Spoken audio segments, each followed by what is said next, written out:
about how this has been organized, especially the team? First of all, I would like to thank God that we made it up to here. I'm here to thank you, the Ugandans, who have stood with us. Thank you so much for supporting that team. Thank you so much for your prayers and for all the comments that you're sending us through social media, Twitter, and all these other platforms. We get those messages, and they mean a lot to us. They encourage us and motivate us. The event was organized very, very well. The girls are in good shape. The team that we traveled with, the UOC team and all the management back home, they did a great job. We are in safe hands. Whoever participated into putting this right did it well. We are okay. Generally, there is no challenge that we've faced so far. We are doing great. The few issues that are really missing, we assure our government knows them, and we have trust and faith in them that they'll handle. So the girls are okay, the CRANES. We had preparations back home.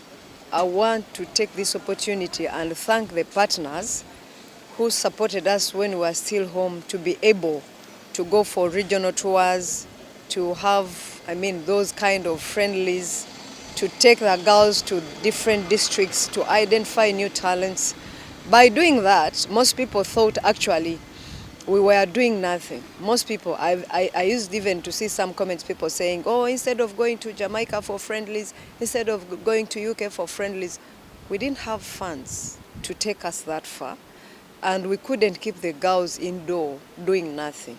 So we thought it was better we train, then we have friendlies with male teams and with the local teams as a way of motivating them, but also putting the sense of competition and giving them a chance to have that tension of a game, and which I think it really did us great.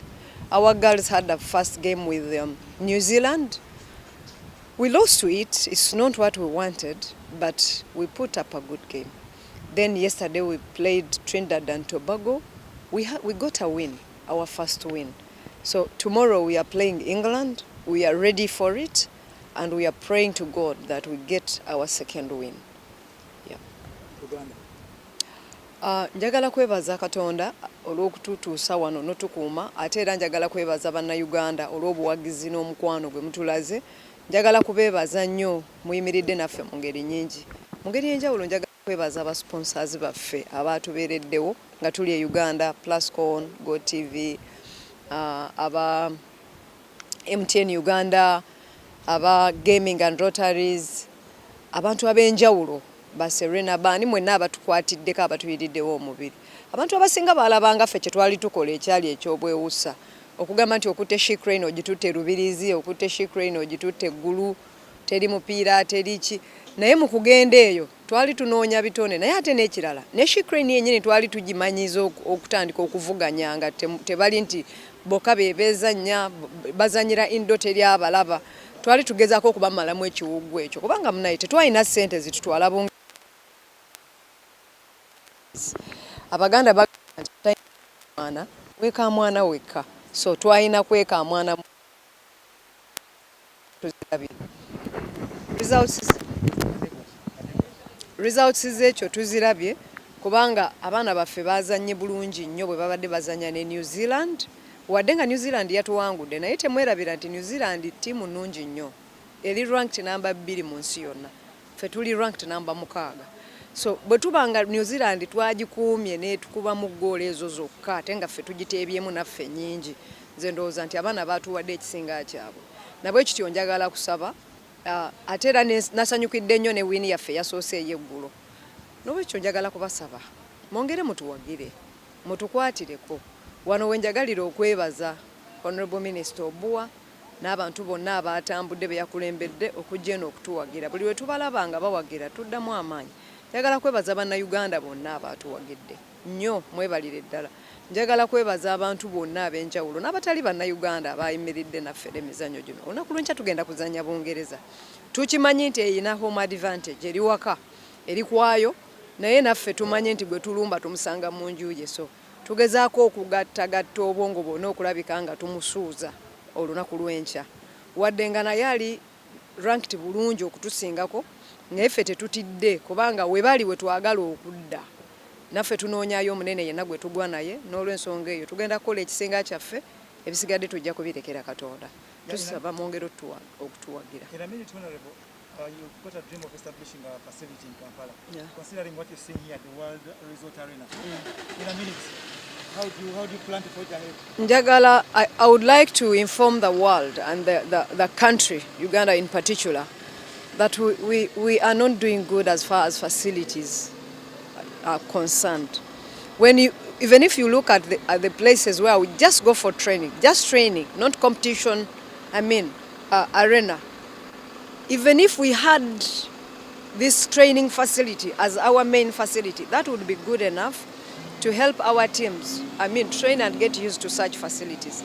But imagine coming from Kamocha, then you come to this platform and you're playing with the most facilitated countries, with the best facilities around the world, and you put up such a competition. So our dream, we launched a campaign of securing a home. We kindly beg you, most especially the Ugandans, please stand with us. Let's achieve this. We need a home. We need a facility that can host all these countries. Because going to New Zealand is really expensive. Coming to UK, it is very, very expensive. Not even the government can give us enough trips for us to achieve what we want to achieve. But if we had a facility and we are able to invite all these best ranked countries to come and play with us, it is to our advantage. So I kindly beg you to join us in that struggle and we secure a home for the girl child sport. Thank you. Yeah, my name is Nampung Joan, Assistant Captain CRANES. So far the mood is high because yesterday we won our first match, and even the first game we had with New Zealand, we contested with them. We had a good show against New Zealand because it is the number 2 in the world, so it was a good game for us, but not beating us with a margin of 30 as it used to be. So I'm just calling Ugandans to support us more because we are going to do well. Though tomorrow we are going to play the host, England. We are prepared for them, and I know we are going to put in a good show because we are not scared of them. We know how they play, and we know and what we have been going through and what we have been training. It's tomorrow to show that we have been training and we are going to show them what we are. Yamanya gange mpitibwa Nampungu Joan nga nze assistant captain wa CRANES. So far tukyali bulungi, eggulo twazanya game yaffe ne tugiwangula eya Trinidad and Tobago. N'olunaku lwe twasookera ddala ozanya emizannyo gino gya Commonwealth ne tuzanya New Zealand.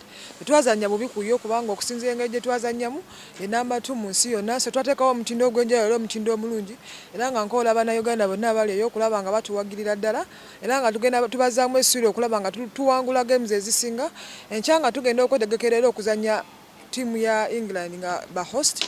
Tuli b'amaanyi, tugenda teekawo embeera ey'amaanyi, era ffe tuli ready okuzanya era okulaba nga tuzeteekawo omuzannyo ogw'enjawulo, okulaba nga nabo tubateekako amaanyi ag'enjawulo nga tutoladde eggulo ku ttiimu ya New Zealand. Amanya gange nze Baagala Margaret nga ndi muzannyi wa CRANES. So far games twakazanya tetuzanye bubi. Game yasooka twazanya New Zealand era nga twakola bulungi nnyo lwansonga tebatukuba nnyo okusinziira nga twali we babadde bakuba teams endala. Ejo twazanye Trinidad and Tobago era twataddewo ekintu ekyenjawulo ne tugikuba goals ade 62-28 nga tusuubira enkya tulina England era nze ndowooza nabo bali ku panic okusinziira game gye twazanya ne New Zealand nabo kyemanyi batiddemu era nga ngamba bannayuganda gyonna gye muli musuubire kingi nnyo okuva eri ffe nga tugenda zanya England enkya ne games zaffe zisigaddeyo zonna. Amanya gange nze Lunkusenora nga ndi muzannyi wa CRANES era wenjogerera tuli Birmingham mu mpaka za Commonwealth. So far twakazanya games zaffe 2, twazanya New Zealand game yaffe yasooka naye tetwasobola kuwangula, naye engeri gyekiri nti New Zealand team y'amaanyi era yawangula ne World Cup era namba 2 mu nsi yonna. Yatuwa challenge y'amaanyi nnyo ng'Abannayuganda, naye ekirungi nti teyasobola tukuba n'amagye nnene era twagiwa obuzibu bw'amaanyi. olunaku olw'egyo twazanya ttiimu ya Trinidad and Tobago naye twasobodde ofuna obuwanguzi era buli muntu wa CRANES buli muzanyi yasobodde okuzanya n'amaanyi. Ate kyenjagadde ku bazanyi ba CRANES buli muntu wafuna opportunity azanya to her best which is good era Abannayuganda batusuubiremu nnyo obuwanguzi obulala ku zino ttiimu esigaddeyo. Wenjogera yatwetegekera England kuba mu kibinja kyaffe England, Malawi, New Zealand ze zimu ku ttiimu ez'amaanyi ezisinga okubeeramu. Olunaku olw'enkya tugenda zanya England, tugenda kulwana ffenna nga ttiimu ng'abazanyi ba CRANES okusobola okufuna obuwanguzi. Yadde ttiimu ya England ttiimu y'amaanyi naye buli muntu ajja kujjayo kyonna ekyetaagisa era Abannayuganda batusuubiremu kyamaanyi nnyo nti tugenda kuwininga games ezisigaddeyo. First and foremost, I would want to say the tournament has been amazing so far. There's so much to learn as a young player. I had my first debut yesterday. Great opportunity, very intense. But at the same time, the girls are doing amazing. They're making sure that we win as many games as possible. And of course, if we lose any game, not with a very huge margin, something really, really amazing. Like one of the players said earlier, that we're here to compete, participate, and I love that about the more we get the opportunity. And to all the young players, I want to say that we're doing amazing as well.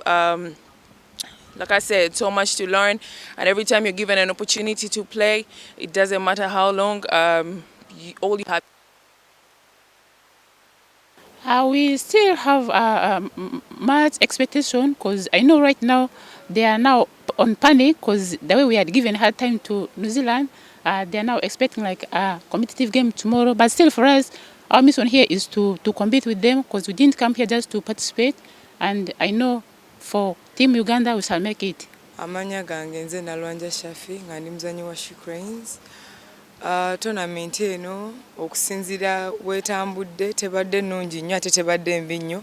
So far twakazanya teams bbiri nga twasooka ne New Zealand n'etukuba naye nze mu kulaba okwange wadde yatukuba twagiwa challenge y'amaanyi because New Zealand right now eri ranked mu kifo kya kubiri ffe tuli ba mukaaga. Nze nsuubira nti yes twali twagala obbakuba naye ne challenge twabawa yali y'amaanyi. Then yesterday twazanye Trinidad and Tobago ne tusika range eyo olw'ebigendererwa byaffe mu tournament eno nti in case nga waliwo okubala obubonero we tuba twakola goal difference ey'amaanyi kijja kuba nga kituyambako.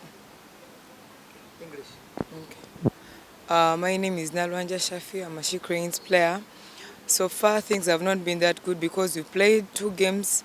First, New Zealand, we lost to New Zealand. But even though we lost, I think it was a good challenge to them because they're ranked number 2 right now and we're ranked number 6. Yesterday we played Trinidad and Tobago. We really wanted a bigger margin because it would help us in the future if it comes to goal difference. England tomorrow? Tomorrow we're playing England. I believe it will be a very, very challenging game because England is the host and they are always favored, but I know we can do it. And my seeing on this competition is that this competition is so challenging. Most countries came into this competition so as to challenge each and every country in this competition. My seeing about the first game we played New Zealand so much. To my own seeing, New Zealand was challenging, so we did our best to make up those scores not to be at a high margin. So we managed to play them so that we placed their challenge. My seeing about the upcoming games, England being the host, it will not be a good game to us. But amanya gange nze nasanga Shadia Seguja abanji bamanyi nga Mima.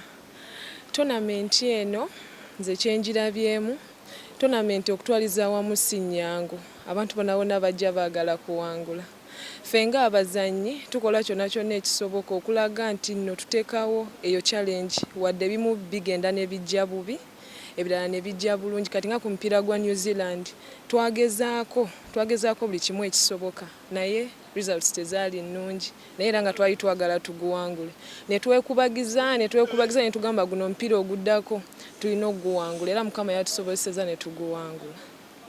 Batugenda maaso. nga tugenda mu maaso ga tournament eno nga olunaku lwa nkya tugenda batuzanywa England. England beba host betugenda ozannya ogwo omupiira tegujja kuba mwangu naye ffe nga tiimu Uganda kyensuubiza bannayuganda tugenda gezaako challenge gye twateekawo ku New Zealand gye tugenda ogezaako okuteekawo ku mupiira guno ogw'abategesi. Yeah, so far we have got mixed results. That is a loss and a win, which isn't good for us. In fact, when we came to this tournament, we wanted at least to go through to this semi-final and maybe to the finals. But I think that is another hiccup that we got when we played against New Zealand, a team that we had expected and wanted to beat very much. But unfortunately, we couldn't do it. And I think that some of the few errors that we did, but I think we rectified yesterday some of the mistakes, and I hope that by tomorrow when we are facing England, we shall have at least improved on those mistakes, and we are going to, in fact, we're going to give them a very good challenge tomorrow, despite them being at home. I bold move you're taking tactically, benching the captain, and many Ugandans out there really praising you for that. Where did you back that idea from? No, I discussed that issue with her because of the game she played on the first day, which wasn't a good day for her, I think. But I want to tell Uganda that she's still a good player, and she is going to be future in other games that are going to come. The only thing that what I feel that she didn't do well that particular day was when it came to shooting, the way she could release the ball, that she couldn't make those scores. But with the combination of players, with the fellow players, I think it was fine because nobody missed out whatever the passing and whatever. She would get those balls from the feeders, but it was her own fault that she could not make those shots. But to me, I feel that, I think that it may be because she was in Australia where she was playing with those New Zealand girls. Maybe they knew her very well, and that's why she couldn't perform as we expected. But I know in the following games she will be playing. Ekyokusooka kye njagala okugamba bannayuganda nti empaka zino si ze ziri awo ennyango zisuubira nti buli omu yajja in fact ng'aze kuwangula, naffe twajja tuze kuwangula, buli ttiimu yonna yajja yeetegese. Naye omupiira gwaffe gwe twazannya ogwasooka gwa New Zealand gwatuyisa bubi olw'ensonga nti twali twagala tusooke tugoba omupiira ogwo twandala ekitukolera bulungi nnyo, kubanga bw'otunula gonna gwe tugenda okuddako enkya bannannyinimu batera okuba abazibu. Naye kwolwo twali tusuubira nti bwe tusanga bano ba New Zealand tubasanze ku neutral ground tujja bakuba naye ne batatuyisa bulungi. Era ekintu ne kitatuyisa bulungi nga ttiimu. Naye jjo twagezaako okwekwatakwata ne tusobola okuba nga tulinda tugikuba. Naye era nsuubiza bannayuganda nti engeri gye twazanya ku New Zealand era tusuubire nti tujja kuteekawo okuvuganya kwe kumu. Oba oli awo tuyinza okukuba bano bannannyinimu. Gye tusuubira ekyo. Akoci bannayuganda bangi bakeeyo bagamba nti nno oli bold ekimala ennaku zino okutuuza peace game yonna. Tactically kitambula kitya? Ekirungi peace ategeera bw'ogamba omuntu bw'omunnyonnyola ekintu akitegeera. Kubanga yatugamba nti game yasooka tiyagizanya bulungi ye ng'omuntu. Naye kye njagala okutegeeza bannayuganda abalina endowooza obugamba nti olw'okubanga peace yatweninga naffe ekyo kyamviirako okuzanya bubi si kyekyo, kubanga nze ku lwange peace yazanya bulungi kubanga baali bakwatagana ne bazannyi bannaabwe. Naye okuggyako ye ng'omuntu okwata omupiira guli n'aguteeka mu gundi mu katimba gwe kyamutawaanya, naye ng'akukwatagana ne banne yatambula bulungi nnyo ne banne ng'enkwatagana yo weeri, naye okuggyako nti aiming eyo yamutawaanyamu. Kati ne simanya olw'okubanga nti abazanyi abo twazanya New Zealand kubanga ajjukira yali akava mu Australia, kugamba nenkirowooza nti engeri gye yali azanyireyo nga bazanya bonna mu ttiimu gundi mu liigi y'emu baali bamutegeera bulungi, ndowooza oba n'abamu kibamukola kisimanyi, naye nga nsuubira nti emipiira egiddako ajja kuzanya bulungi. Talk about your team and how they have received this country, and when the competition got underway, what you saw of the girls. Many you are taking a while without seeing. Well, Team Uganda, particularly the CRANES, if I can talk about the CRANES only, I think with the experience they have had, they didn't come with any negative perception. They came knowing that they are a strong team and knowing that they can do their best to win. And as per now, the girls are mentally prepared. You're first in England, where you play. What advice do you have? Well, the only advice I can give is we continue being as calm as we are and do the best that we can do. And all we request of all Ugandans is to support us. No matter what happens, support us. And we're here to do our best and put a smile on your face. Amen. To your home country. Which kind of environment do you expect? Which advice do you give to the youngsters, especially in the team? Well, it's going to be loud and most of the support is going to be England. But since from our first game against New Zealand, there was a lot of crowd. And I think like we're out of that stage whereby we are afraid of the crowd. I think the message to the girls just to be strong and to deliver the best of their game. And it's going to be 7-on-7, so nobody's going to be alone. We're going to keep the chat up as a team and just make sure we're doing our best.